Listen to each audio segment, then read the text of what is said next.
Something you probably don't know about me is that I love skateboarding. And by love skateboarding, I mean I love Tony Hawk's Underground and Skate 3. And I love monkeys. Even though Donkey Kong Country is hard as hell and nobody told me how hard that minecart level was. And also, why are all of Donkey Kong's moves dunks in Smash Bros? And I've always felt like monkeys and skateboarding go together like peanut butter and chocolate. And right now we're living in some sort of hell world where nobody's really explored that market. It would be like if John Reese's Pieces III dropped his chocolate and peanut butter, took a bite and said, "Hey, that's pretty good." Anyway, I gotta go dive trench foot in World War I X. And if you want to see monkeys on skateboards, your options were kind of limited.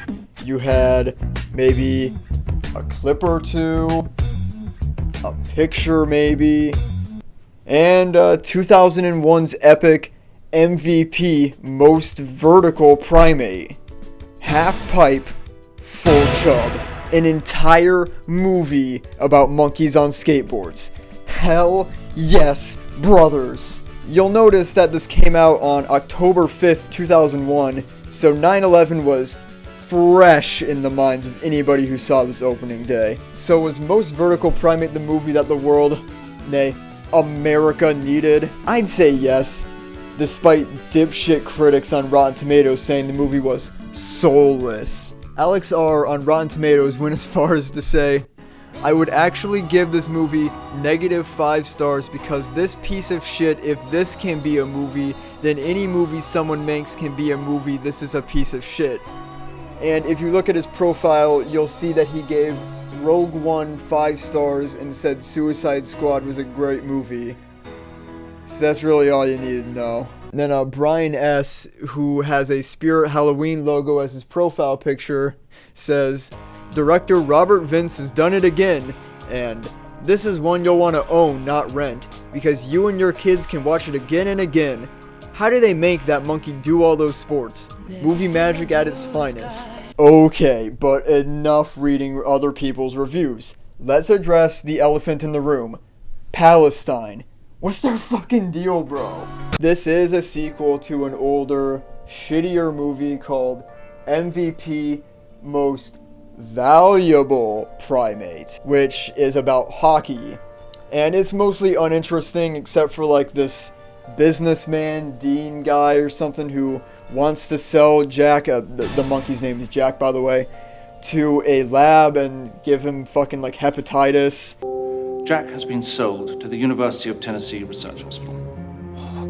Isn't that where they're doing hepatitis testing? Oh! And so special needs janitor puts Jack in a bag and then leaves him on a train, which in a post 9/11 world would be a problem for the bomb squad. Then there's just some deaf bitch who should probably get like shot in the face. I know she's a child and that's like a hot take, but she should probably die. And the monkey plays hockey and he shoots the big score and he just gets the fucking sloppiest top this side of the Mississippi River. I'm just talking that fucking garbage And then, you know, he wins the game and they take him home and he goes back home to a tree where all the other monkeys don't wear clothes and they probably think that Jack is just some whipped white bitch, you know, who gave his soul to humanity and rejected the monkey within. But what happens in Most Vertical Primate? Monkey, skateboard, hockey, plot. We're going to look at this movie on 3 counts. The plot, the skateboarding, and the monkey. I use this scale on every movie I watch. Back to the Future got a 2 out of 3 because it has skateboarding and plot, but no monkeys.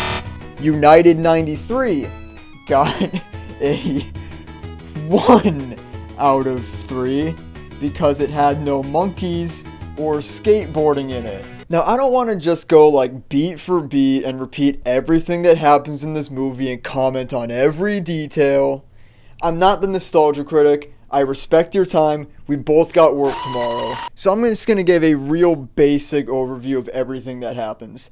So the first like 40 minutes of this movie, are completely worthless, at least as far as our interests go, unless you're a big fan of monkeys playing hockey and didn't get your fill in the first movie that was all monkeys playing hockey. Then I guess you're probably going to be a big fan of this, but I wasn't. I mean, it's not totally uninteresting, but it is completely irrelevant to the plot of the movie. Jack is the star player on a hockey team called the Simians, which could in reality never be the name of a sports team, especially not an NBA team. And you know, Jack is such a good player, he's doing so many hockey goals that other teams decide they need to take him out. They need to get him banned from the league or they're never going to win a game. So a rival team called the Carjackers, which could absolutely never be the name of an NBA team, decide to fake a chimp out event and make everybody think Jack is violent. And they do this in like the most there's like a plan that like a 4-year-old would make up. They put ketchup on their hand and say, oh, he bit me. And they never check for a wound. So Jack is banned. Get him out of here. So Jack wanders off and he runs into this homeless crust punk 8-year-old orphan named Ben. Now you're probably looking at Ben and saying, hey, I know that kid, that's Anakin Skywalker. And no, it's not. This is not Jake Lloyd. This is someone named Scott Goodman. And if you type him into your computer, you'll see that nothing comes up besides this movie, if even that. So maybe that was an alias. Maybe that really was Jake Lloyd. Maybe he doesn't exist at all. He lives in a shack at an abandoned pool. He steals skate parts out of a dumpster. He runs away from the cops and child protective services who, if we're being real with ourselves, are only trying to prevent him from being sold into sex slavery, which it's a miracle hasn't happened already. And just when you thought Ben couldn't get any cooler, he teaches a monkey, Jack, how to skateboard, and then feeds him Pepsi and doesn't get his face ripped off.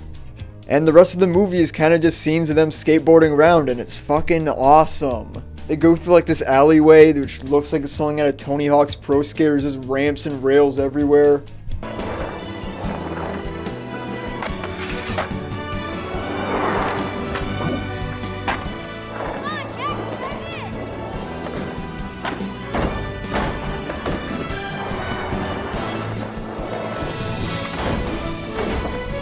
You know, then they like mess around a little bit. The cops and child protective services find the shack and they're like, oh shit, they're gonna send me back to the orphanage and then I won't get sold into sex slavery. But then Ollie, the owner of the skate shop who Ben steals from, he decides to adopt him, and then they win a skateboarding competition and Ben gets sponsored and Jack gets his name cleared and everything works out in the end. Oh, and there is like a little side plot where Jack's little brother Louie, he hitchhikes across the country with some old schizophrenic man on like some sort of killdozer tour across America in the Breaking Bad RV. And we'll talk a little bit more about that later, but it's a pretty fun part of the movie. So overall, I think the plot is pretty awesome. Pretty top heavy with a lot of bullshit that doesn't matter. But it's exactly as stupid as it needs to be, and it's a great vehicle for giving us scenes where they just skateboard for like several minutes at a time. I just wish there was less hockey, because like I said, there was a whole movie about that already. So the plot gets a 1 scundo from me, because there is a plot. Plot 2, the skateboard. Now the skateboarding in this movie is fantastic, all things considered, because, you know, we're working with children and a monkey. So you're not going to be seeing, you know, Christ Air 360s, but you are going to see, you know, a coffin through a pipe, a kickflip. This kid almost does a Benihana, and it's almost impressive, but he fucks it up and gets, like, 2nd place. Bitch. But we ain't here for the boys, are we? We're here for the monkeys. Hit that shit again. Woo! He does some pretty solid pool skating. You know, he's doing some nice little reverts, tic-tacking. Hits a ramp or two, goes on a half pipe. Like, he's the best skateboard monkey on the planet, what can I say? I've seen this movie like 4 times. This monkey puts on his Genko jeans, his puffy coat, his sunglasses, and he just hits that shit. Absolutely phenomenal. It's kind of like Ratatouille in a lot of ways, because, you know, skateboarding is a lot like cooking, and cooking is a lot like jazz, and jazz is a lot like skateboarding. You know, when Ratatouille eats like a moldy strawberry, and he hears like the... You know, when I see a good skateboarding line, it's the same thing. I hear a little bit of... So the skateboarding gets another 1 scundo from me. Now finally, part 3, the monkeys. And oh boy, are there some monkeys in this movie. Yep, there's some motherfucking monkeys in this bitch. Let's talk about Jack, the star monkey of this series, and who I might remind you, thinks that all of this really happened to him. Jack's performance when he's not on the grip tape is a little lackluster, I gotta say. Oh, come on!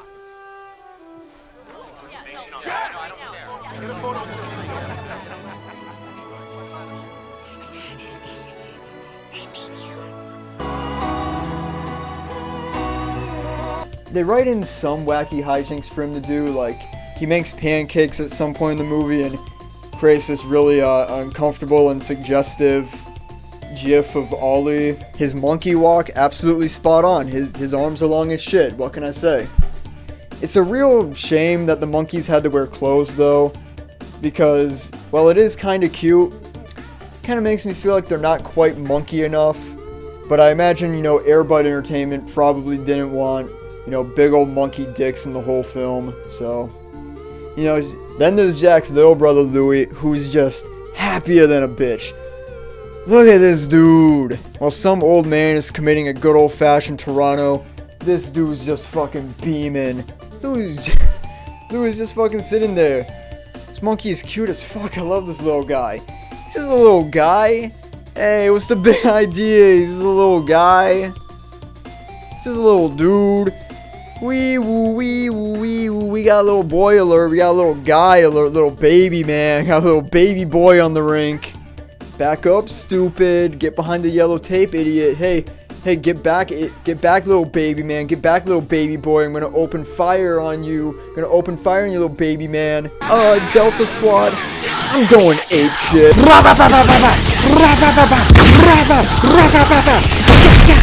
Let the yappers sing. Nah, but for real, not that many monkey hijinks in this movie. Jack is a very business first type monkey. Like, he can hang loose. When he's on the ice, that's business time. That's when he goes fucking bananas, bro. Louie behaves more like you'd expect a monkey to be in a professional league hockey game. Just fucking useless, stupid as hell. Just a little baby boy. It's a little guy. But as per the guidelines, it does have monkeys in it, so that gets another 1 scrundo from me. But, you know, in conclusion, I actually like this movie. Sue me. Fuck me up, Holmes. See if I care. MVP 2 is good, and maybe that just has a lot to do with the fact that I huffed glass cleaner at work. But I don't think it does. I think there's something here. This movie just takes me back to a simpler time when men were men and all the movie really needed was a monkey and maybe a blonde kid who rides a skateboard. This movie is 10% Bob Burnquist, 20% hijinks, 15% hockey, 5% women with speaking roles, 50% kickflips, and holy shit, I just realized this 100% white cast. Ooh, Frieza on the set of this movie be like, "Hello, monkeys. I'm Frieza, and I'm going to suck you off into completion."